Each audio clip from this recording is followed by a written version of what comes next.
right, everybody. Thank you very much joining again one of the best podcast on GCC real estate in Urdu language. आज हम बात करेंगे कि अगर आपने दुबई में ख़ास तौर पे यूएई के अंदर अगर आपने एयरबीएनबी का बिजनेस रन करना है तो उसके क्या फैक्टर्स हैं, क्या प्रॉज एंड कॉन्स हैं। क्योंकि ऑफ कोर्स अच्छी अच्छी बातें आपको हर जगह नज़र आएंगी कि भाई मैंने इतने पैसे कमाए, मैंने इतना रेवेन्यू कमाया, मेरे पास पहले एक प्रॉपर्टी थी, फिर मैंने उसे दूसरी की, तीसरी की, चौथी की, और अब मेरे पास जो है मिलियंस ऑफ दरम्स आ रहे हैं हर महीने। तो ये आपको बहुत ईजिली स्टोरीज ऐसी मिलेंगी यूट्यूब के ऊपर। लेकिन हमें ये जानना भी बहुत ज़रूरी है कि उसके रिस्क क्या हैं, क्या कॉन्स हैं, क्या डिफ़िकल्टीज़ हैं, क्या चैलेंजेस हैं, जिससे आपको आगाह होना बहुत ज़रूरी है। अगर आप इस मार्केट में जा रहे हैं ख़ास तौर पे ये सोच के कि आपने शॉर्ट टर्म रेंटल रन करना है, तो उसके काफ़ी फैक्टर्स हैं जिसको आपको मद्देनज़र रखना है अपने डिसीजन मेकिंग क्राइटेरिया के अंदर। और आज हम उसी में थोड़ी सी डीप डाइव करेंगे कि भाई वो कौन से ऐसे फैक्टर्स हैं जिनका हमने अच्छी तरह जायज़ा लेना है उससे पहले कि हम उसको मार्केट में जम करें।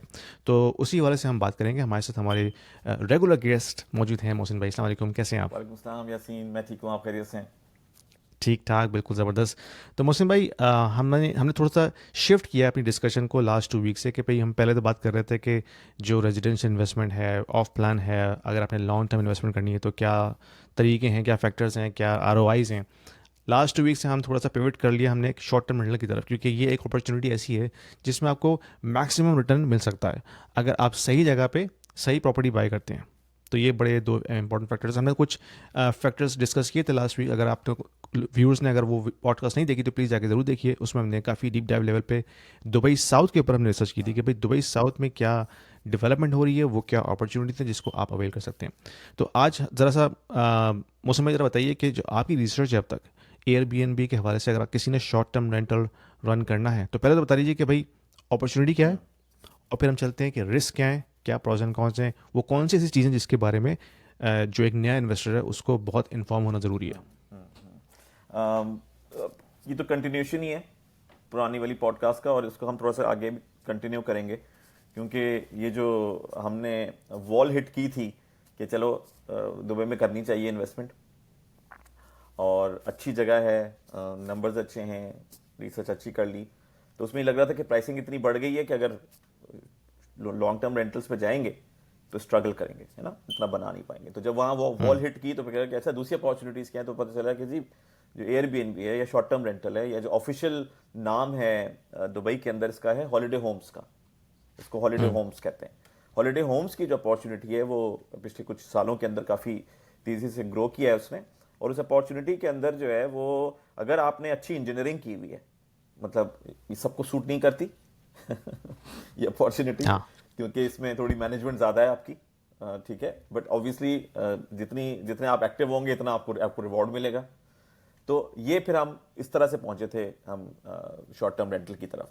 अब जब शॉर्ट टर्म रेंटल्स को हमने एनालाइज करना शुरू किया, तो उसमें हमने डिफरेंट एरियाज देखे, और वो एरियाज बड़े ऑब्वियस एरियाज थे, जिसमें palm Jumeirah, JBR, downtown, business पे, इस तरह के एरियाज देखे। बट जो मेरे लिए थोड़ा सा सरप्राइजिंग था ये कि वो जो आहिस्ता आहिस्ता वायरस है एयरबीएनबी का या शॉर्ट टर्म रेंटल्स का, वो आहिस्ता आहिस्ता स्प्रेड आउट हो रहा है पूरे दुबई के अंदर, क्योंकि जो प्राइस पॉइंट है वो इंक्रीज हो रहा है। और बहुत से लोग इवन उसके अंदर डाउनटाउन में भी अफोर्ड नहीं कर सकते पीक के ऊपर प्रॉपर्टीज, तो वो फिर कह रहे हैं कि चलो हमें कहीं यानी बहुत दूर ना मिले लेकिन कहीं करीब मिल जाए, और हम्म। हम वहाँ पे मेट्रो यूज़ कर लें या गाड़ी यूज़ कर लें। तो उस तरह से हम पहुंचे हैं एयरबीएनबी के या शॉर्ट टर्म रेंटल के डिस्कशन में। अब जब एक नई अपॉर्चुनिटी क्रिएट होती है तो उसके साथ फिर चैलेंजेस भी क्रिएट होते हैं। तो मैंने स्लाइड्स बनाई हुई हैं ताकि हम बिल्कुल उसको कंसाइज रखें, जो हमने डिस्कशन स्टार्ट किया है। तो मैं अपना स्क्रीन शेयर कर रहा हूँ, स्क्रीन। अच्छा, ये अच्छी बात है कि लास्ट टाइम से जो है वो जो स्लाइड्स हैं वो लास्ट टाइम चल गया था, चल रही हाँ। हैं, ये एक अच्छी बात है, हम्म। क्योंकि उससे पहले तो बहुत परेशान कर रही थी। हम्म। राइट, अच्छा, सॉरी, अच्छा मैं यहीं पर ही हूँ, राइट, ओके। ये है हॉलीडे होम्स, राइट। मेरा स्क्रीन नज़र आ रहा है आपको? जी, आ रहा है। ओके,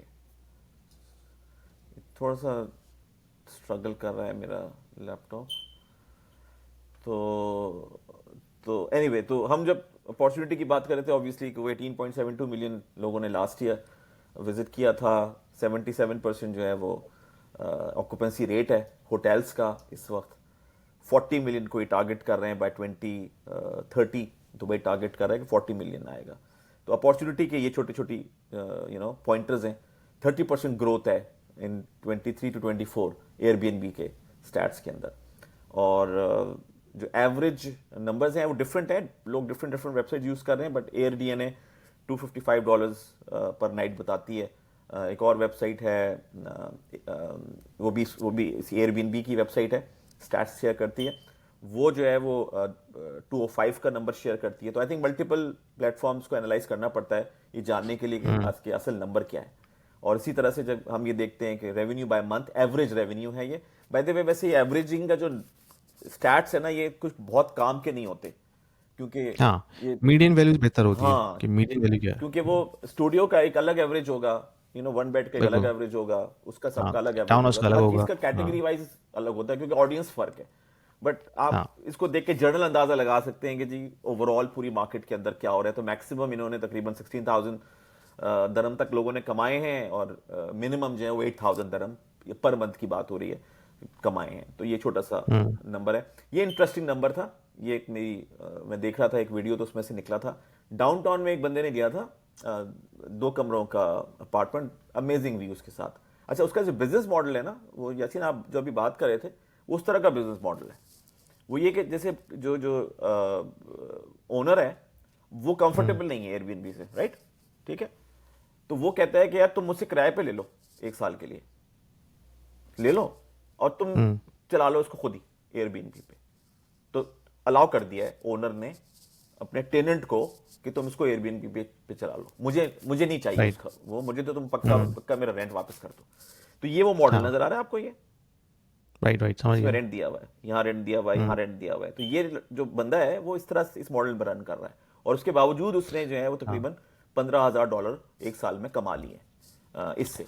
हाँ, बेसिकली वो जो टेनेंट है वो इसमें बेनिफिशियरी है ना। वो इसमें हाँ, क्योंकि फिर हाँ। उसकी रिसर्च है, उसका रिस्क है, उसकी चीजें हैं, तो वो फिर उसका बेनिफिशियरी है। और आप ये देख सकते हैं कि 2 बेड का जो एवरेज डेली रेट है वो 740 दरम्स पर नाइट का है इस पे, यानी टोटल इनकम जो उसको मिल रही है 740। और इसी तरह से एक और 2 बेड है, क्योंकि डाउनटाउन में तकरीबन 1,20,000 से स्टार्ट होता है 2 बेड, और 6 लाख तक जाता है।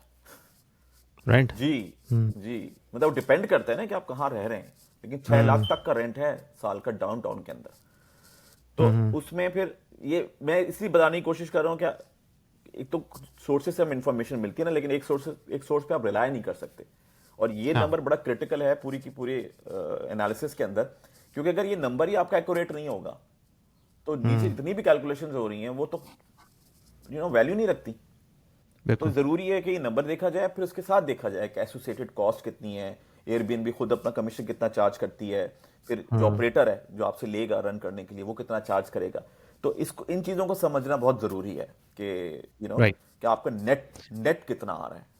और अगर नेट को आप नहीं समझेंगे तो फिर बहुत सारी इस तरह की कॉस्ट है जो आपके लिए बड़ी आई ओपनिंग होगी। है मेरे पास नंबर्स आगे जो मैं शेयर करता हूँ आपके साथ। तो इसमें सारी कॉस्ट शामिल है या इसमें कोई ऐसी मिसिंग चीज़ें भी हैं जो भी हमने कंसिडर नहीं की? यार यासीन, ये ना मैंने सिर्फ आपको एडीआर दिखाने के लिए स्नैपशॉट डाला था। अच्छा, ठीक है। जिस चीज की आप बात कर रहे हैं वो है अगले स्लाइड में। राइट। ठीक है, ये एक स्टूडियो है डिस्कवरी गार्डन में। ठीक है, उसका एक एवरेज जो पूरे साल का डिस्कवरी गार्डन किस एरिया में? डिस्कवरी ये गार्डन अल्फुरजान के है एरिया में? फुरजान के अंदर। मैं दिखा भी देता हूँ राइट। लोगों को ताकि लोगों को सही आइडिया है। हो जाए। ये जो जबल अली का नया इलाका है ना दुबई साउथ का, ये उससे करीब है वो। उसके करीब है। इब्न बतूता मॉल का अगर नाम सुना हो आपने, जी तो बिल्कुल। इब्न बतूता मॉल जो है वो बेसिकली डिस्कवरी गार्डन के साथ है। ठीक है, ये है डिस्कवरी गार्डन, ये है इब्न बतूता मॉल। ठीक है, और ये जबल अली का इलाका स्टार्ट हो जाता है यहां से। राइट। ठीक है, तो ये upcoming areas point of view से भी है कि दुबई साउथ लग रहा है, जो लास्ट टाइम हमने बातचीत की थी एक्सपो सिटी लग रहा है। तो 12 मिनट का रास्ता है डिस्कवरी गार्डन से एक्सपो सिटी का, यहां से यहां तक। तो इसका ठीक है। इम्पैक्ट आना है यहाँ पे, दुबई साउथ का इम्पैक्ट आना है इस एरिया के ऊपर, क्योंकि वो है।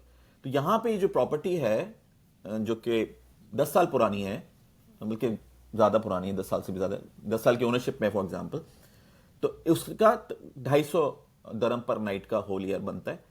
पहले साल आप देखें 4.38 बनेगा। क्यों? हम्म। क्योंकि फर्निशिंग भी डलवानी है आपने, फिर आपके पास ये सारी फीसेस भी डली हुई हैं, ऑन बोर्डिंग होगी, तस्वीरें खिंचेंगी, सफाई होगी, कोई प्रॉब्लम्स हैं वो सॉल्व होंगे, फिर यूटिलिटी के चार्जेस राइट। भी आपने इसके पे करने होंगे, फिर सर्विस चार्जेस हैं चिलर वगैरह के ना बिल्डिंग के, वो भी करने होंगे। तो हम्म। पहले साल तो आप पैसे नहीं बनाएंगे इसमें, ठीक है, राइट। 4.38 होगा। लेकिन उससे हम्म। अगले साल नेक्स्ट ईयर 9.79 पे चले जाएंगे, which is a very good rental. 9.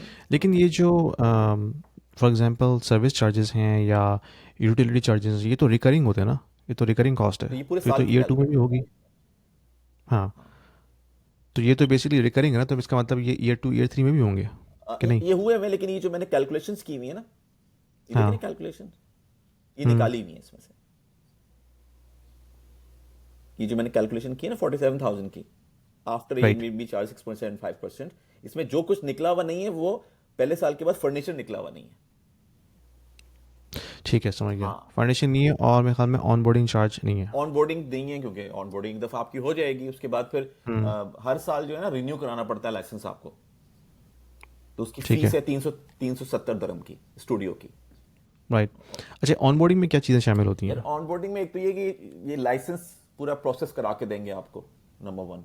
Number two, हम्म। आपकी जो प्रॉपर्टी उसकी इंस्पेक्शन होगी, उसकी सफाई होगी, उसकी तस्वीरें हम्म। खींचेंगी, फिर इनकी पोस्टिंग्स होंगी उसके ऊपर हम्म। डिफरेंट प्लेटफॉर्म्स के ऊपर।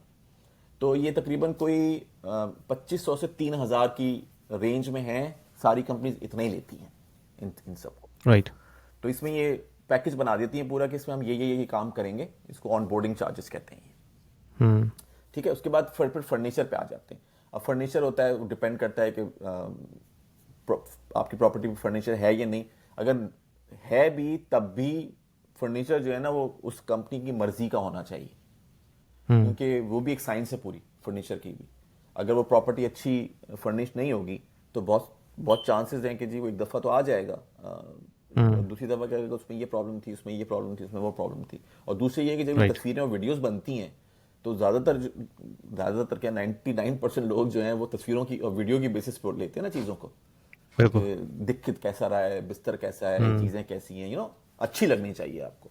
तो जितनी अच्छी लगेगी इतनी जल्दी जल्दी जाएगी। तो इनके पास भी डिफरेंट हाँ। पैकेजेस होते हैं इसके, कि अगर आपको स्टैंडर्ड पैकेज चाहिए तो वो इतने हज़ार का है, और वो वेरी करता है obviously size to size. Studio का पैकेज डिफरेंट होता है। तो आप समझिए कि 2 बेड जो है ना वो तकरीबन कोई 45 से 50,000 तक हिट कर सकता है, फर्निशिंग में खाली? फर्निशिंग में सारी। अच्छा। हाँ, क्योंकि वो तो कोई एंड नहीं है ना उसका, कि आप हम्म। कितनी अच्छी कर सकते हैं। लेकिन ये जो स्टूडियो है वो तकरीबन 20,000 की बात करते हैं, ये 20-25,000 तक की बात करते हैं, क्योंकि उसमें सारी चीज़ें आती हैं फर्निशिंग के पॉइंट ऑफ व्यू से।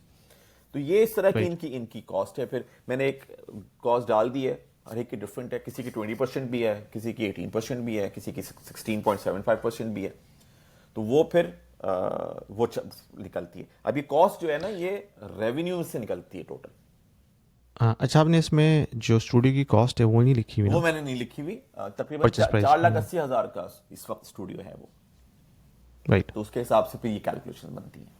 हम्म। विच इज़ नॉट बैड, यानी कि ठीक है, पहले साल में आपको थोड़ा सा हिट लेना पड़ेगा क्योंकि आपकी जो कॉस्ट है, एक्विजिशन कॉस्ट और फिर फर्निशिंग कॉस्ट, वो थोड़ी सी ज़्यादा है।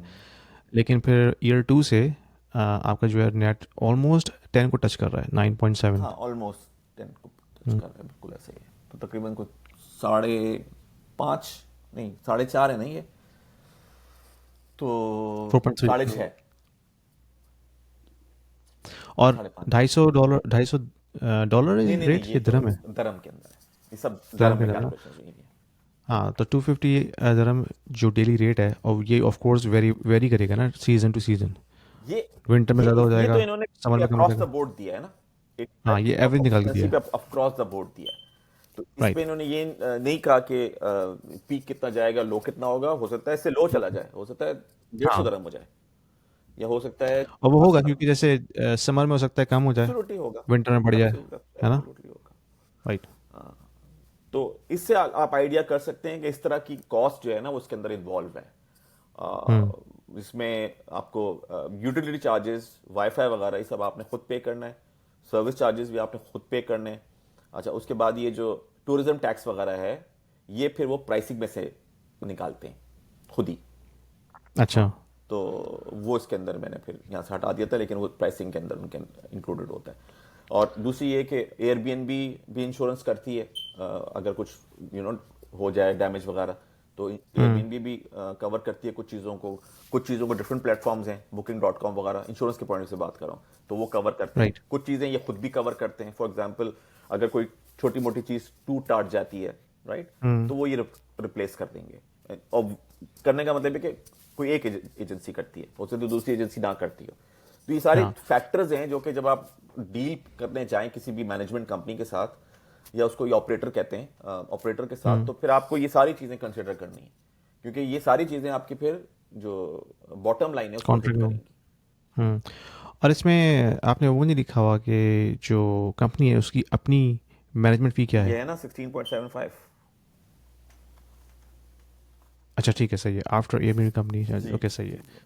और इसके अंदर क्लीनिंग क्लीनिंग भी शामिल है वो फिर वो पूरा मैनेजमेंट उनके हाथ में पूरा है। मैनेजमेंट, उसकी ठीक है, उनका पूरा पैकेज पोस्टिंग्स, होता होगा। उसकी मैनेजमेंट, उसका वेयर एंड हम्म। टेयर, उसकी सफाई, उसका शैम्पू, उसका साबुन, हम्म।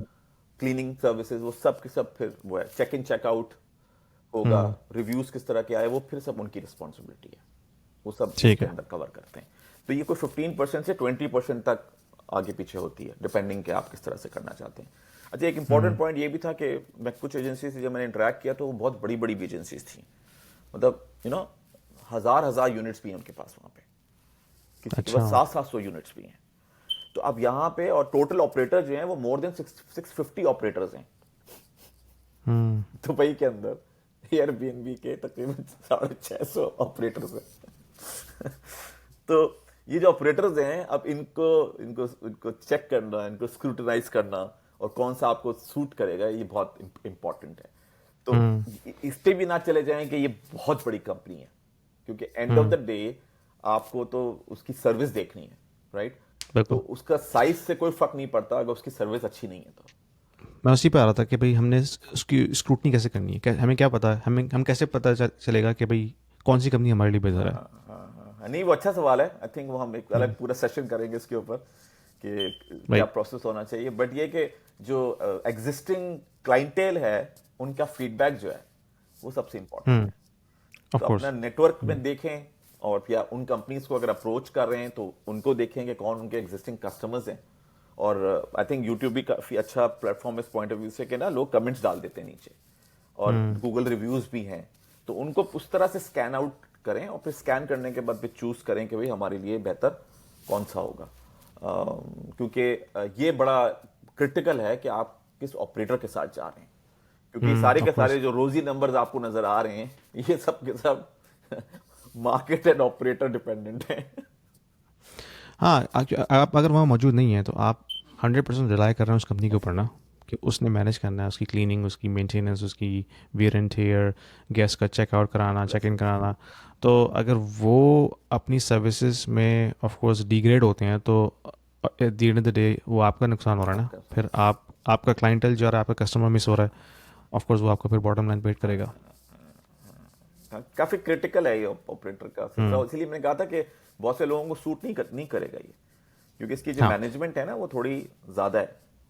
आप समझे, डेली के लेकिन मैनेजमेंट। अगर अच्छी कंपनी मिल जाए तो फिर तो पैसिव है ना फिर हाँ, आपके फिर लिए। तो फिर तो पैसे हाँ। है। अगर कोई अच्छी कंपनी मिल हम्म। जाती है तो बहुत बहुत जबरदस्त है। बट ये सारा प्रोसेस जो है ना, ये वही है कि आपका हंटिंग का प्रोसेस क्या है, और हम्म। आप कितने नॉलेजेबल हैं सब्जेक्ट के बारे में। क्योंकि अगर आप नॉलेजेबल नहीं हैं और एक्साइटमेंट में आप उतर जाते हैं, और उतरने के बाद हम्म। कोई भी कॉन्ट्रैक्ट भेज देता है और चार बातें पता की आपने कर दिया, और फिर जब वो कॉस्ट हिट होनी शुरू होती है तो फिर आप कहते हैं अरे मुझे तो पता ही नहीं था, अच्छा इसमें ये भी हो हम्म। सकता है। और वही हमारा ऑब्जेक्टिव है यहाँ पे कि उस चीज़ को शेयर किया जाए जो भी हम लर्न कर रहे हैं, कि किस तरह से इस अपॉर्चुनिटी का फ़ायदा उठाया जा सकता है। तो राइट। आगे चलते हैं। पहले तो अच्छी बातें कर लेते हैं। और वो अच्छी बातें जो हैं वो बेनिफिट्स हैं इनके। अच्छा जी, ऑब्वियसली रेंटल इनकम पोटेंशियल, वही उसी पे बातचीत हो रही है कि बहुत ज़्यादा फर्क है, रेवेन्यू रेवेन्यू ज़्यादा हो जाता है रेवेन्यू इसमें ज़्यादा हो आपका। जाता है, ठीक है। अच्छा, दूसरी ये कि सीजनल प्राइस एडवांटेज है। अब फर्ज करें उन्होंने कोई बहुत ही बड़ा काम कर दिया, बेतहाशा लोग दुबई आ गए, आपके मतलब आप खुश हो गए, क्योंकि आपकी प्रॉपर्टी जो इवन पीक रेट पे भी जाती थी किसी परसेंटेज पे, सॉरी किसी रेट पे, अब वो ज़्यादा रेट पे जा रही है। तो हाँ सीजनल प्राइस एडवांटेज है, यानी बड़ी बात है कि आपने मार्केट की सिचुएशन से फायदा उठाया। राइट। दूसरा, को रेंट कैप अच्छा, नहीं है एक इसके ऊपर, मतलब एक क्वेश्चन मैं ये करूँगा कि क्योंकि आप एज अ बिजनेस रन कर रहे हैं इसको, तो इस पे क्या कॉर्पोरेट टैक्स लगेगा? ये नहीं लगेगा उस पे वो पर नाइट का टैक्स डाला हुआ है इन्होंने, मतलब अच्छा। जब आप बुक कराते हैं ना, तो उन्होंने पर हाँ नाइट, पर बेड, पर रूम का एक टैक्स डाला हुआ है। 10 दरम ठीक है। का टैक्स है जब भी आप उसको बुक करेंगे, वो आपने देना है गवर्नमेंट को। तो वो प्राइस के अंदर ठीक है। इंक्लूडेड था, जो राइट। मैंने दिखाया था आपको। तो ये आपको नहीं करना इस चीज को, ये तो ऑपरेटर मैनेज करेगा सारा का सारा काम, और पे ठीक है। भी वही करेगा, क्योंकि वो हाँ, नहीं मैं उस हवाले से सोच रहा था कि अगर जैसे कॉर्पोरेट टैक्स है दुबई में नहीं 9%, नहीं नहीं नहीं, 9% है, आपके एप्लीकेबल वो नहीं हमें है। नहीं पे करना नहीं पड़ेगा नहीं, ना? हाँ आप ठीक है। जो इसकी अर्निंग्स है उसके बाद जो भी है इसकी अर्निंग्स है, 10 दरम पर नाइट देने के बाद, उसके ऊपर कोई टैक्स नहीं है। ठीक है। अच्छा, फास्टर आरओआई होगा आपका, ऑब्वियसली जो प्रॉपर्टी आपने ली थी कि ये 15 साल में पे बैक करेगी, वो अब 8 साल में पे बैक कर देगी, 9 साल में पे बैक कर देगी, डिपेंडिंग के मार्केट सिचुएशन क्या होती है। दूसरा ये कि वही वाली बात आपने भी हाईलाइट की थी कि भाई जब मैं जाऊं तो मैं क्यों किराए पे लूं कोई जगह रहने के हाँ लिए। मेरी प्रॉपर्टी है, जाने से पहले मैंने ब्लॉक कर दी उस पीरियड के अंदर, और मैंने कहा कि राइट। मैं जाऊंगा, मैं रहूंगा 1 महीना, 2 हफ्ते, 3 हफ्ते, दोनों काम हो जाएंगे, मुझे प्रॉपर्टी का विजिट भी हो जाएगा मेरा, दूसरा मेरा स्टे भी फ्री हो जाएगा, और उस स्टे को बिल्कुल। मैं नजर नजर भी रहेगी ना आपकी एज अ मैं ओनर वही कह कि रहा भाई हूँ ना, कैसे चल रही है। वो हाँ। विजिट हो जाएगा ना, तो आपको पता चलेगा हाँ। कोई प्रॉब्लम प्रॉब्लम तो नहीं चल रही मेरी प्रॉपर्टी के साथ, उसका भी आइडिया हो जाएगा आपको। तो फ्लेक्सिबिलिटी जो है वो बहुत इंपॉर्टेंट है। फिर ये कि प्रॉपर्टी रोज मैनेज हो रही होगी, रोज रोज तो गलत कह रहा हूं मैं, हर 2-3 दिन के बाद मैनेज हो रही होगी। कोई ना कोई बंदा प्रॉपर्टी में चेक इन करता होगा, चेकआउट करता होगा, सफाई होती होगी, तो कोई प्रॉब्लम होगा ना इस प्रॉपर्टी का, वो फौरन पता चल जाएगा आपको। हाँ। यानी पानी लीक कर रहा है, कुछ हो गया, कुछ भी हुआ, वो इन्फॉर्म कर देंगे आपको कि भाई ये प्रॉब्लम हो गई है। अभी तो आपको ठीक तीन है। तीन महीने पता ही नहीं चलेगा, अगर उसने बिल्कुल। रिपोर्ट किया तो पता जब तक चलेगा, वो नहीं किया टेनर तो रिपोर्ट ना अगर करे। टेनेंट ने हाँ। इग्नोर कर दिया तो इग्नोर कर दिया, आप जाके बार बार पूछते तो नहीं कि प्रॉपर्टी का कोई मसला तो नहीं चल रहा। तो ये हाँ। बेटर प्रॉपर्टी मैनेजमेंट है इसकी ना, ज्यादा ज्यादा होगी। जब आप प्रॉपर्टी बेचने जाएंगे तो जल्दी बिकेगी, क्योंकि ये सेलिंग पॉइंट है ना। उस चीज पे नहीं मेजर करेंगे कि ये प्रॉपर्टी है और लॉन्ग टर्म रेंटल इसका इतना है, बल्कि चीज में मेजर करेंगे कि भाई जो भी लेगा वो कहेगा यार ये तो एयरबीएनबी का पोटेंशियल इसका तो बहुत है, ये तो मनी मेकिंग मशीन है। तो जैसे लोग बिजनेस खरीदते हैं उस तरह से फिर आपकी प्रॉपर्टी खरीदेंगे वो।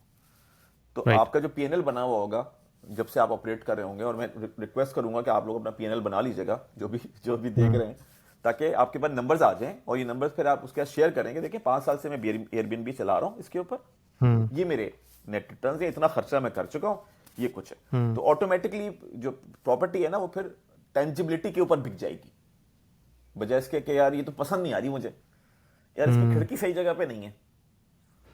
हाँ। ना यही होता है ना, लोग जाते हैं एक इंडिविजुअल प्रॉपर्टी हाँ, लेने के लिए तो बहुत ज्यादा वो हुए होते हैं, नहीं यार ये थोड़ा सा ऐसा है, यार वो वो देखते हैं अपने लेंस से ना कि भाई मैंने मुझे मुझे क्या पसंद है, और सबसे बड़ी गलती ये यही करता है करते हैं, इन्वेस्टर। लेते किसी और हाँ। के लिए हैं और पसंद खुद कर हाँ। रहे होते हैं उसको। बिल्कुल।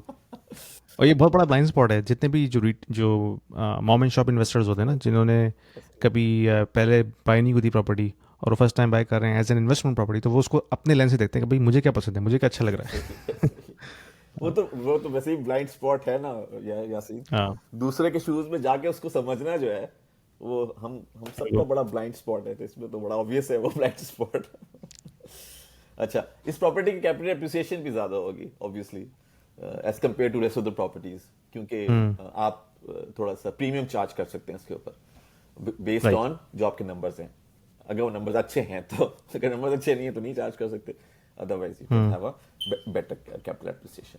अच्छा, हैंड्स ऑफ मैनेजमेंट, एक अच्छी कंपनी मिल गई, अच्छी कंपनी, हर महीने आपके पास पैसे आ रहे हैं, ठीक है। और एक चीज मैं ये भी कहूंगा कि जब आप पहली दफा किसी को दें, किसी भी कंपनी को दें, तो 2-3 महीने तो आप ऐसे काम करें उसके साथ कि आपने दी ही नहीं है किसी को, 2-3 महीने, राइट।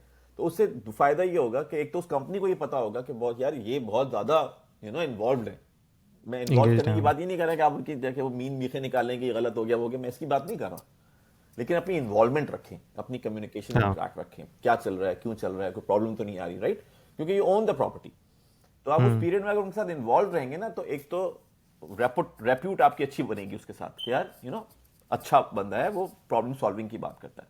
दूसरा ये होगा कि हम्म। आपको बहुत सारी चीजें पता चल जाएंगी इस बिजनेस के हम्म। बारे में।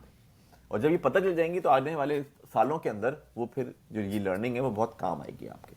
लेकिन hands of, otherwise hands of management है, आपको हम्म। खुद इन्वॉल्व नहीं होना ना चीज़ों के अंदर। कोई मैनेज कर रहा है आपके लिए, अगर अच्छी कंपनी मिल जाती है। अच्छा, फिर बेटर कैश फ्लो है। मैं बात करता हूँ बेटर कैश फ्लो की कि वो है क्या। दुबई में इस वक्त सिलसिला ये है कि आप या तो 4 चेक लेंगे, या तो 2 चेक लेंगे, या तो 1 चेक लेंगे। 1 चेक का मतलब है आप मुझे पूरे साल का एडवांस दे दीजिए। 2 राइट। चेक का मतलब है कि 2 दे छः दीजिए छः साल महीने के, का। 6 6 महीने हम्म। के दे दीजिए, ठीक है। और 4 चेक का मतलब है कि क्वार्टरली पे कर दीजिए। ये जनरल राइट। ट्रेंड है दुबई में। तो जो एक 1 चेक होता है ना, उस ऑब्वियसली उस पर आप डिस्काउंट देते हैं उसको, क्योंकि वो आपको हम्म। एडवांस दे रहा होता है। फिर 2 चेक पे आप थोड़ा सा डिस्काउंट देते हैं। लेकिन जो क्वार्टरली होते हैं वो डिस्काउंटेड नहीं होते हम्म। जनरली। अब कोई सर्टेन कंडीशन होगी, उसमें कुछ लोग और भी काम करते होंगे, लेकिन ये मेरी नॉलेज में है और मेरी अंडरस्टैंडिंग कि वहां इस तरह से चेक्स चलते हैं, ठीक है। अब अगर कोई किसी ने 3 महीने का आपको दिया हुआ है, तो उसके बाद और फिर 3 महीने का दिया हुआ है, 3 महीने का दिया हुआ है, तो वहां पर आपको एडवांस भी मिल रहा है, राइट। यहां पर सिलसिला ये है कि फॉर एग्जाम्पल से आपको हर 3 महीने का दिया हुआ है, इसके अंदर हर महीने आएगा आपके पास, एवरी मंथ हाँ, बेसिकली वो रेगुलर कैश फ्लो आ रहा है। रेगुलर कैश फ्लो हम्म। आपके पास आना आना हम्म। शुरू हो जाएगा। तो वो फिर आपको जो है ना वो एक तरह का आप उसको डाल सकते हैं सिस्टम के अंदर कि भाई हर महीने मेरे पास ही पैसे आते हैं। अच्छा, हम्म। दूसरे ये कि कुछ दुबई के अंदर अगर किसी आपने लॉन्ग टर्म पे दिया हुआ है और वहां पे वो बंदा कह रहा है मैं तो छोड़ के नहीं जा रहा और मैं पैसे भी नहीं दे रहा, तो बस फिर तो हम्म। फंस गए आप उसके साथ। फिर आप जाइए और फिर लेकिन लेकिन वहाँ केस तो कीजिए। लॉज काफ़ी स्ट्रिक्ट है ना कंपैरेटिवली, यार यानी कि अगर वो मैं कनाडा वो से बात। बैलेंस कर रहे हाँ। हैं उसको। यानी अगर हम्म। आपको अपनी प्रॉपर्टी खाली करानी है ना, तो 1 साल पहले का नोटिस देना पड़ेगा आपको। अच्छा। जी। मैंने तो सुना था कि 3 महीने में हो जाती है अगर टेनेंट जो है वो पे नहीं करा, नॉन पेइंग टेनेंट है अगर। हाँ, नॉन पेइंग का तो है, लेकिन अगर वो मना कर दे निकलना तो फिर केसेस जाते हैं उसके ऊपर। हाँ, फिर तो नहीं निकाल हाँ, सकते। उसको नहीं हाँ। निकाल सकते, तो फिर केसेस हम्म। वगैरह जाते हैं। तो यहाँ पे ये हम्म। एडवांटेज है कि जो भी आ रहा है वो 1 दिन 2 दिन 3 दिन के लिए आता है, और उसके बाद हम्म। वो चला जाता है। तो उसमें ये आपका जो लोअर रिस्क ऑफ डिफॉल्ट जो है वो कम हो जाता है अगर कोई गलत टेनेंट फंस जाए आपके साथ। अच्छा, दूसरा ये कि लीगल फ्रेमवर्क है, मतलब एक लाइसेंस चीज है ये वहां की, और नॉर्मल है। जैसे मैं बता चुका हूँ तकरीबन 650 ऑपरेटर्स हैं जो ऑपरेट कर रहे हैं वहां पे। तो इस तरह से उन्होंने इसको स्टैब्लिश कर दिया है कि वो एक एक लिजिट एंटिटी बन गई है, जो कि लोग इसको यूज कर रहे हैं ज्यादा अर्न करने के लिए। तो और हम्म। उन्होंने इसमें बल्कि एक चीज इंपॉर्टेंट ये भी बता दूं कि इनकी टूरिज्म पुलिस भी है। दुबई के अच्छा। लिए टूरिज्म इतना इंपॉर्टेंट है कि उन्होंने डेडिकेटेड डिवीजन बनाया हुआ है पुलिस के अंदर, जो सिर्फ टूरिज्म रिलेटेड प्रॉब्लम्स को देखती है। तो अगर आपकी प्रॉपर्टी में फर्ज करें 2 दिन के लिए बंदा आया और फिर वो कह रहा है मैं तो नहीं जा रहा, राइट, तो उसमें फिर आप उसको भी इन्वॉल्व कर सकते हैं, टूरिज्म पुलिस को। अच्छा। और वो रीजन हम्म। करते हैं, ये नहीं है कि वो कोई प्रॉब्लम क्या हुआ, क्यों नहीं जाना चाहते, क्या प्रॉब्लम हुआ, कुछ आके अच्छे हैं मतलब मैंने जब तक फीडबैक सुना है उनका कि they hmm. Reason things out. तो वो भी यूज हो सकता है। तो गवर्नमेंट की सपोर्ट है कि आप इस बिजनेस को और रन करें और ग्रो करें, और वो होगी क्योंकि 40 मिलियन टूरिस्ट एक्सपेक्ट कर रहे हैं बाय 2030। हम्म। अच्छा, दूसरी ये तो बात सबको पता है कि जो भी कुछ आगे से आपने मुझसे शुरू में भी किया था, टैक्स नहीं है कोई इसके ऊपर से कोई टैक्स पे नहीं करना। जो आपको हर महीने ठीक पैसे है। मिल गए ना, उसके हम्म। बाद कोई टैक्स पे नहीं करना आपने। जो नेट आ गया वो नेट आ गया आपके पास, ठीक है। अच्छा, ये तो हो गए बेनिफिट्स। अब हम बात करते हैं रिस्क क्या क्या है। यासीन, कोई सवाल आपका बेनिफिट्स के बारे में? एक सवाल है जो प्रॉपर्टी से रिलेटेड तो नहीं है, लेकिन जो प्रोसेस है बाइंग प्रोसेस, उस हवाले से कि अगर जैसे नॉन रेजिडेंट बंदा बाय करता है प्रॉपर्टी एयरबीएनबी रन करने के लिए, तो उसका जो बैंक अकाउंट सारी चीज़ें वो कैसे होंगी, क्योंकि मैं रेजिडेंट तो हूँ नहीं वहाँ पे। यार दरअसल वहाँ के जो यूएई के बैंक्स है ना, उनको चाहिए इंटेंट। इंटेंट मतलब आप ये अकाउंट खुलवाना क्यों चाहते हैं। ठीक अगर है। उनको आप इंटेंट पे सेटिस्फाई कर दें तो वो अकाउंट खोल देंगे। हम्म। फॉर एग्जाम्पल अगर आप कहते हैं कि जी मुझे ये प्रॉपर्टी खरीदनी है, मैं यहाँ आया हूँ प्रॉपर्टी खरीदने के लिए, क्योंकि एक तो ये कि आपको इन पर्सन अप्लाई करने के लिए जाना जाना पड़ेगा। होगा, रिमोटली नहीं हम्म। खुलेगा आपका account, number one. Number two ये कि हम्म। इंटेंशन आपकी ये है कि जी ये या तो मैं रेडी टू मूव प्रॉपर्टी खरीद रहा हूँ या मैं कोई ऑफ प्लान प्रॉपर्टी खरीद रहा हूँ। तो as long as you hmm. Can proof कि ये काम आप करने जा रहे हैं तो आपका अकाउंट खुल सकता है वहाँ पे। अच्छा। हाँ हाँ।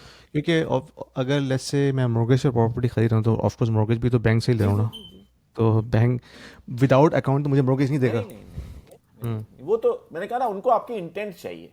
और अगर आप ठीक है। ऐसी कंट्रीज में बैठे हैं, जैसे आप कनाडा बैठे हुए हैं या कोई अमेरिका बैठा है, कुछ जगह जो थोड़ी सी एडवांस कंट्रीज हैं, तो उनकी जो भी असेसमेंट होती है ना, कि क्रेडिट रेटिंग्स क्या हैं, आपके पे स्लिप्स भेज दीजिए, पासपोर्ट कॉपीज, इस तरह की चीज़ें, डॉक्यूमेंटेशन उनको चाहिए होती है। वो अपना असेसमेंट करते हैं और फिर आपको बता देते हैं कि भाई हम आपको इतना लोन देंगे।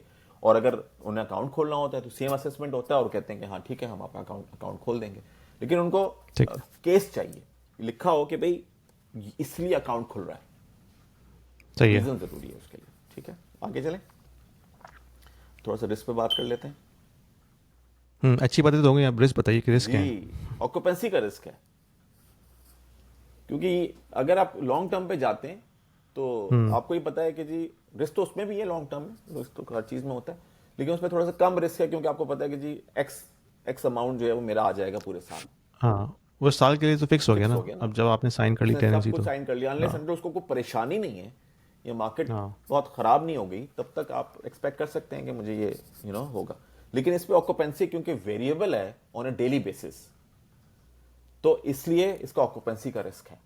तो अब आपने कैलकुलेशन अपनी 75% पे की हुई है, 85% पे की हुई है, 90 पे की हुई है, इट मैटर्स।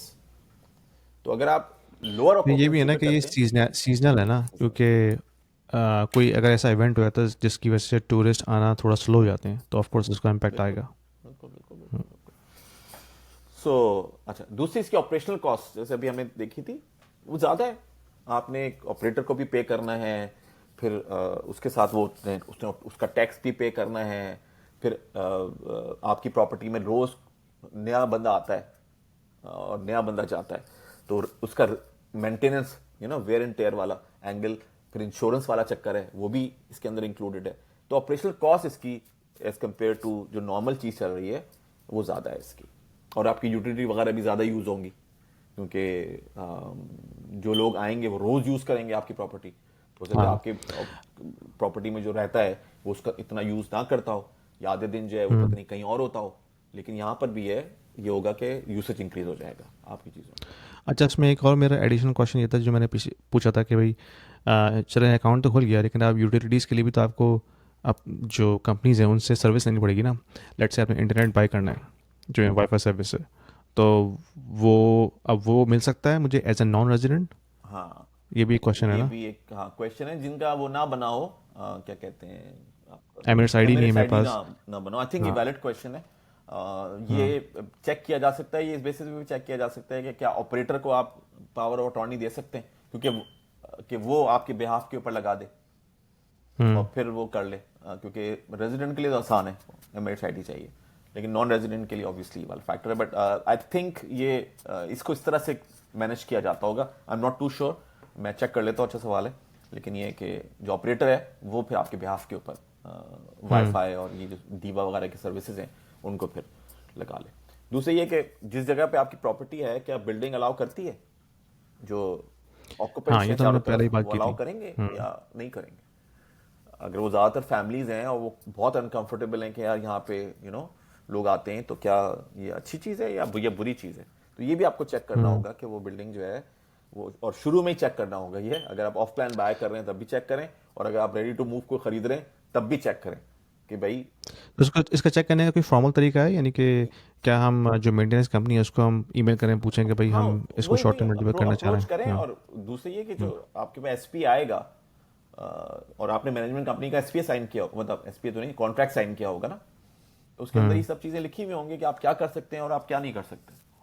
कुछ राइट। कंपनीज ऐसी भी हैं जो ये कहती हैं कि ठीक है हम अलाउ कर रहे हैं, बट हम एमिनिटीज नहीं अलाउ करेंगे, है ना, स्विमिंग पूल नहीं अलाउ करेंगे, इस तरह की चीजें अच्छा। नहीं करें, क्योंकि ऑब्वियसली थोड़ा सा वो हो जाता है ना, फैमिली स्विम कर रही हैं, ये चीजें कर रही हैं, अब वो हम्म। कुछ लोग हैं कि भाई रोज नए लोग आ जाते हैं यहाँ पे, तो हम कम, हाँ, ये भी एक तो इशू ये है। भी है, तो ये जरूरी चीज है कि आप जरूर चेक करें इसको, जबकि लॉ नहीं है इसका कोई, लेकिन लेकिन ये कि वो अगर उन्होंने रिस्ट्रिक्ट किया हुआ है, क्योंकि बिल्डिंग ने अपनी रूल्स एंड रेगुलेशन बनाए हुए हैं, तो हो सकता है कि जो आपकी क्या कहते हैं अट्रैक्टिवनेस है आपकी प्रॉपर्टी की, हाँ, कि देखिए इसमें इतनी सारी अम्यूनिटीज हैं, वो आधी हो जाए, वो कम हो जाएंगी ना। वही तो कह रहा हूँ, आधी हो जाए, खत्म हो जाए कि भैया इसमें तो कुछ है ही नहीं, इसमें सिर्फ कमरा है एक। हाँ, वरना बिल्कुल। बहुत सारी जो आजकल बिल्डिंग्स के अम्यूनिटीज मिल रही हैं, वो इतनी अम्यूनिटीज मिल रही हैं कि हम सोचते हैं कि फिर ये बंदा दुबई जाता क्यों होगा बाहर, ये सारे काम तो यही कर सकता है वो। यहीं पे आते हैं। 30+ सही अम्यूनिटीज, है। 40+ अम्यूनिटीज। अच्छा, दूसरा, इस जो इसका प्रॉपर्टी का वेयर एंड टेयर ज्यादा होगा, ज्यादा यूज होगी हाँ, तो इससे ज्यादा यूज होगी ज़्यादा। वेयर हाँ। एंड टेयर होगा, पता है जी फ्रिज खराब हो गया, पता है क्यों, अरे भाई बहुत यूज हो रहा है, तो ये वाला भी इसमें फैक्टर, रिस्क फैक्टर है कि आपको कंसिडर करना होगा कि मेरी प्रॉपर्टी के जो चीजें लगी हुई हैं, फिक्सर्स जो हैं, वो किस तरह के हैं, और वो क्या ड्यूरेबल हैं या नहीं। अच्छा, उसके बाद मैनेजमेंट रिक्वायरमेंट है, जैसे भी हम थोड़ा पहले डिस्कस कर रहे थे कि डेली मैनेजमेंट रिक्वायरमेंट है, तो आपके लिए या हैसल हो सकती है अगर आप उसको खुद खुद कर रहे हैं, क्योंकि बहुत सारे लोग खुद भी कर रहे हैं। आर्ट अगर आप मैनेज कर रहे हैं ना, उसके लिए आपको लाइसेंस की जरूरत नहीं है, अगर आप वो पर्सनली, अगर अगर अगर आप वहाँ रह रहे हैं तभी कर हाँ, सकते हैं ना। मतलब हम्म। आर्ट का मतलब ये कि लाइसेंस की जरूरत नहीं है, मतलब ये कि आपको टैक्स भी पे नहीं करना। राइट। यानी आर्ट प्रॉपर्टीज अगर आप करें तो आपको लाइसेंस की जरूरत नहीं है, नवी प्रॉपर्टी जब आप करेंगे तो फिर लाइसेंस की जरूरत होगी, लेकिन ये क्योंकि ऑपरेटर कर रहा है इसको, तो उसको लाइसेंस की जरूरत है।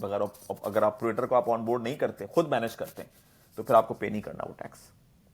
हाँ, तो इसमें तो मैनेजमेंट वो बंदा रिक्वायरमेंट तभी कर सकता है ना जब आप कोई और काम ना कर रहा हाँ, कोई और काम करें। और यार यासीन, तो आप बहुत से लोग जो जो हैं वहां पे, वो यही कर रहे हैं, हो। हम्म। आसान काम है ना ये।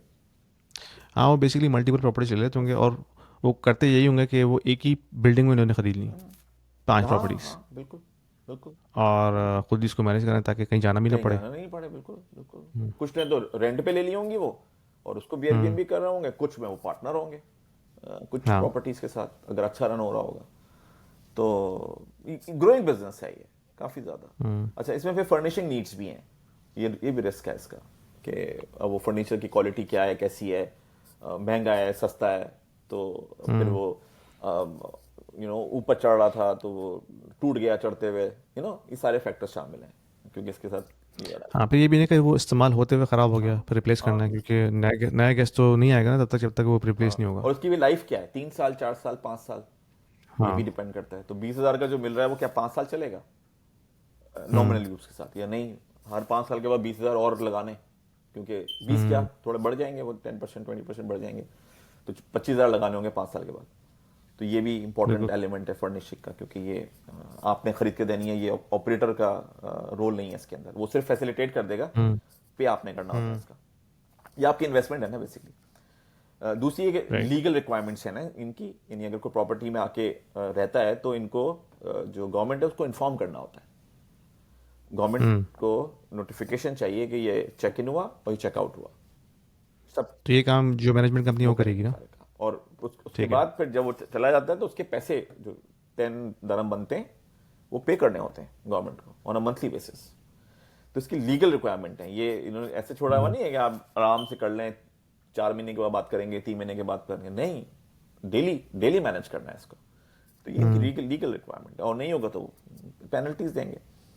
फिर दूसरी ये कि जो जो टेनेंट आ रहा है उसकी वेटिंग बड़ी इंपॉर्टेंट है, किस तरह का टेनेंट है।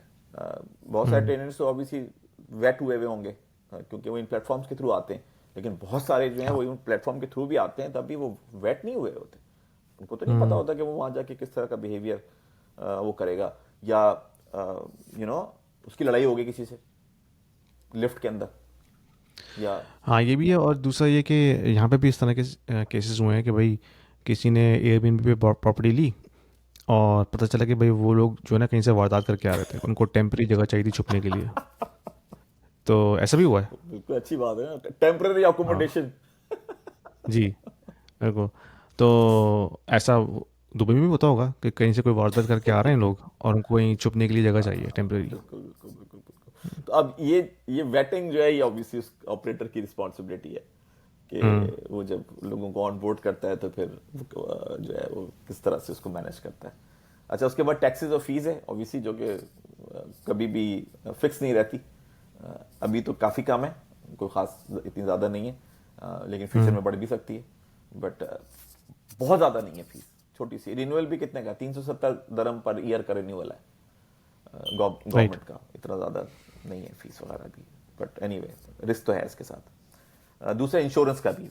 इंश्योरेंस का मैंने पहले भी जिक्र किया था कि अगर एयरबीएनबी के थ्रू आप बुकिंग कर रहे हैं तो एयरबीएनबी जो अपना कमीशन चार्ज करती है उसमें वो इंश्योरेंस भी प्रोवाइड करती है साथ में। ठीक है, दूसरी यानी कि आपको खुद इंश्योरेंस अलग से बाय नहीं करनी पड़ती ना। पड़ती नहीं है लेकिन रिकमेंडेड है, और इतनी हम्म। महंगी नहीं है। स्टूडियो की 200-250 दरम की मिल जाएगी इंश्योरेंस आपको पूरे साल की। वो एक तरह से हाँ आपको जैसे फायर इंसिडेंट होते हैं उससे प्रोटेक्शन देगी ना, हाँ, कि कोई फायर लग गई, आग लग गई तो फिर उससे आपको, वो आप उससे वो भी प्रोटेक्ट देगी। होगे। और फिर पता है क्या होता है, ये कि जब इंश्योरेंस लेने आप जाते हैं ना तो 100 मसले हम्म। खड़े कर देते हैं लोग। हाँ। ये मसला था, आपने ये नहीं देखा था, वो नहीं देखा था, यार ऐसे ही होता है। तो अगर दो हम्म। तीन इंश्योरेंस हो तो एक तो मिल ही जाएगी आपको। तो, तो मेरा एक्सपीरियंस तो ये रहा है इंश्योरेंस का कि भाई वो एक अगर है आपके पास तो वो जरूर कोशिश करेगा कि आप क्लेम ना करें। वो तो उनका बिजनेस मॉडल ही होता है ना, उन्होंने तो हर तरह से आपका क्लेम रिजेक्ट करना हर होता है। तरह से करना होता है।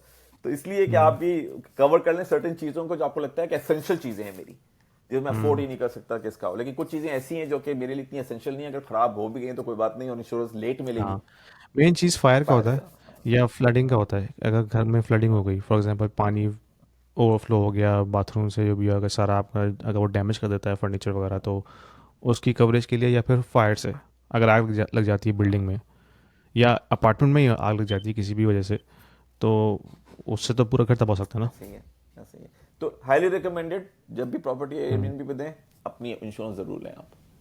Highly recommended, worth the money, क्योंकि उसका हाँ, तो यूसेज अब बहुत है इसमें ये प्रॉपर्टी सारी का। वो चीज़ें शामिल हो रही हैं कि भाई अगर नॉन रेजिडेंट बंदा नहीं है तो ये वो सारी चीज़ें कैसे खरीदेगा।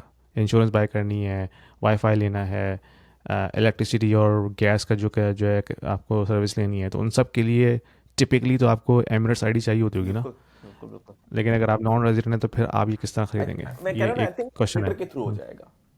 हम्म। ऑपरेटर को आप एग्रीमेंट बना के दे देंगे और वो एग्रीमेंट सही है। जो है वो वहां चला जाएगा उसके पास, डीवा के पास, हम्म। उसके पास। ऑपरेटर क्योंकि वहीं बेस करता है, उसका बिजनेस लाइसेंस है, सब कुछ चीजें, तो वो उसके थ्रू कर लेगा। बट मैं डबल चेक कर लूंगा, पॉइंट आपका अच्छा है, हाँ। मैं इसको डबल चेक कर लूंगा। अच्छा, उसके बाद इसमें यह है कि कैश फ्लो जून जुलाई में बहुत कम होगा, जनवरी विंटर में ज़्यादा होगा। दिसंबर में हम्म। बहुत ज्यादा होगा। तो ये भी है कि हर महीने आपको फिक्स इनकम नहीं मिलेगी, ऑल्दो कि वो जो हाँ। कैलकुलेशन इन्होंने करके दिए आपको कि उन्होंने बता दिया कि जी 50,000 दरम मिलेंगे पूरे साल के, लेकिन मैं ये नहीं बता सकता कि इक्वली में डिवाइड नहीं कर सकता मैं, जिस तरह से हम्म। लॉन्ग टर्म रेंटल में देता हूँ।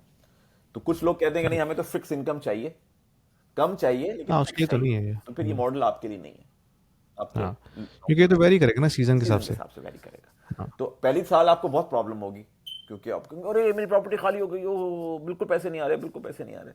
और फिर वो सीजन स्टार्ट होगा तो कहेंगे अरे इतने पैसे आ रहे हैं, इतने पैसे आ रहे हैं, इतने पैसे आ रहे हैं। तो प्रॉब्लली पहला साल जो है ना वो काफी, क्योंकि आपको आपकी प्रॉपर्टी का सीजन बताएगा वो, ये भी हाँ, मैटर करता है कि प्रॉपर्टी किस जगह फिर के आपकी ऊपर है। अपनी इनिशियल कॉस्ट भी है ना, फर्निशिंग की और सारी चीज़ें, ऑनबोर्डिंग, लाइसेंस, ऑफ ये कोर्स, वो।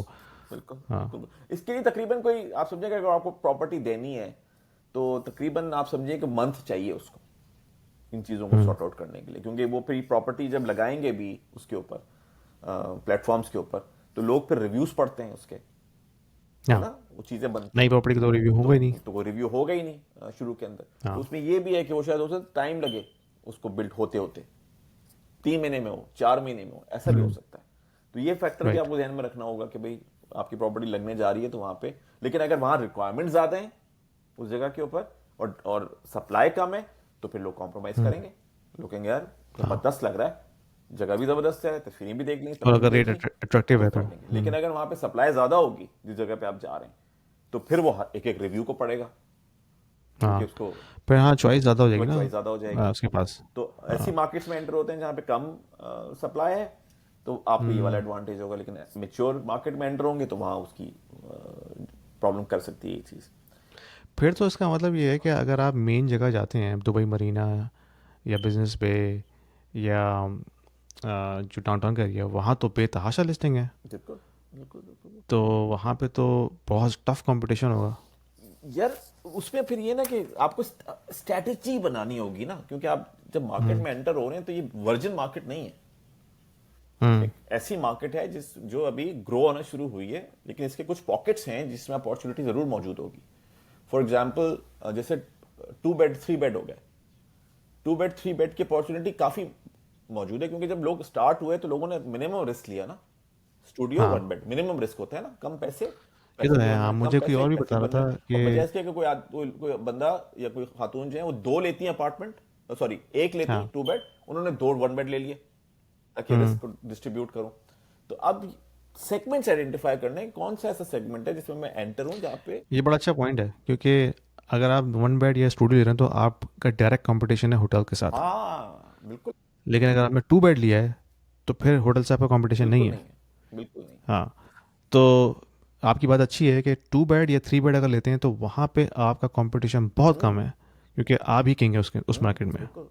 लेकिन अगर आप स्टूडियो पे जा रहे हैं या 1 बेडरूम में जा रहे हैं तो वो उसका तो आपका डायरेक्ट कंपटीशन बल्कि ना सिर्फ अपनी कैटेगरी के साथ है, बल्कि जो होटल्स हैं उनके साथ भी है, एब्सोल्युटली। क्योंकि होटल भी तो आपको बहुत एक रूम ही अच्छा दे रहा है ना, पॉइंट एक है, स्टूडियो दे रहा बिल्कुल है। अच्छा पॉइंट है। क्योंकि वो जो 2 बेड है या 3 बेड है ना, वो 3 को हम्म, आप फिर 6 लोगों को दे सकते हैं। हाँ 6 भी नहीं, वही ना, फिर पूरी फैमिली रह सकती है ना एक घर के 6 अंदर। नहीं, 2 फैमिलीज रह सकती हैं। हम्म राइट, यानी दादा दादी, अम्मा अब्बा, 4 बच्चे, 2 कमरों में फिट इन हो गए ना, क्योंकि लॉन्ज वॉन्ज भी था, गद्दे डाल हाँ दिए उन्होंने वहां पे। तो पूरी हाँ जगह दे दिया आपने पूरे पूरे पूरे खानदान को। अभी पूरा खानदान होटल में जाके सोचेगा जाके का, तो कहेगा कि नहीं, बेड पे सिर्फ 2 लोग हाँ, सोएंगे। बिल्कुल। उनकी तो वो है ना, होटल में तो एक्सपेक्टेशंस आपको होती हैं। 3 कमरे देने पड़ेंगे वो ना। तो इतने फ्लेक्सिबल नहीं होते। ये तो आपकी हम्म, आपके ऊपर है। आपने कहा है मैंने तो मैट्रेसेस डाले हुए हैं, देखो वो रखे हुए एक्स्ट्रा मैट्रेसेस, इसके में हर हाँ मैट्रेस और के। फिर ये भी बताया कि अगर आप कोई इतना बड़ा ग्रुप हाँ, है तो होटल में बाज़ औक़ात कमरे मिल भी जाते हैं तो वो साथ साथ नहीं होते। वो एक कमरा तो ऐसे ही होता है। सेकंड फ्लोर पे है, दूसरा कमरा हाँ, कोई फिफ्थ ऊपर फ्लोर के होता है, कोई ऊपर है। नीचे होता है, कोई अब होता है, बच्चे ऊपर रह रहे हैं, अब पेरेंट नीचे रह रहे हैं, तो वो एक बड़ा अनकंफर्टेबल होती है इसमें। तो वहाँ पे ये 2 बेडरूम 3 बेडरूम बड़ा फिट होता है।